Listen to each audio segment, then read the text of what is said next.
I remember actually having one of the first interviews on inclusive capital. This must have been 9 years ago. Yeah. And now look at it and look at how much more we're talking about ESG.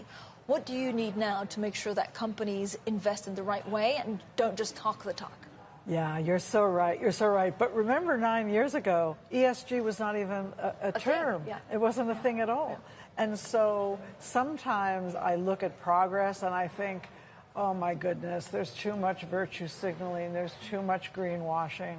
But then I think of the days when people didn't even think about inclusive capitalism and sustainability was something for the NGOs. So I feel right now, post-Glasgow, that we have a lot to be thankful for, but that we also have a lot to do. I mean, Glasgow was necessary, but not sufficient to solving the climate crisis. One of the great things about this conference is climate is discussed from every single angle. From what should businesses do, what should governments do, what should philanthropies do. And it's going to take a coherent, big effort to move, no pun intended, the oil tanker. But Lynn, are we going too slowly? This is, I mean, the problem is that we have done a lot, right, since 9 years ago, since 10 years ago. But if we're going to hit that 1.5 target, we need a common language. We need a price for carbon. So what are you pushing for some of the companies that you're invested in?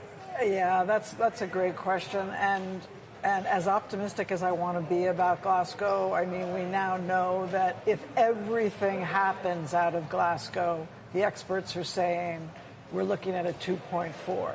So is 1.5 alive? Yeah. Not without more work. I believe the most important lever that can be put into place is a price on carbon. Yeah. That if a price on carbon is there. Why don't we have it yet? It's insane. It's politics. And that's such a shame, which is why I'm really calling on as many people of influence as possible to go to the Senate. Right now, in the Senate, the Wyden Amendment is being proposed, which would put a $45 price on carbon. And some might say that's not enough, but it's a start. He's one vote away. All we need is one vote, and that's Senator Manchin. And a price on carbon can also be progressive because we should have a carbon dividend for working and middle-class people, because the burden of this should go on the wealthy. So instead of a wealth tax, let's talk about a carbon tax. Yeah. And I think that could be acceptable. So Lynn, that's really interesting. First of all, you think that's acceptable? Because I know you did a fantastic panel where we also had, the president of the AIIB who was saying, look at the Gilets jaunes in France when President Macron tried to do, a lot more. Do you think a tide has turned and actually taxing fuel and taxing some of the fossil fuels in general has just become much more mainstream? I think it's much more mainstream, but the narrative has to be handled very carefully. People have to, first of all, understand that they will get checks in the mail to make up for the increase in costs. There will be increased costs, but it should not be borne by the working and middle class. I think that's really important.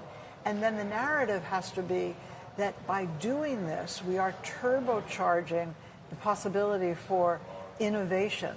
Yeah.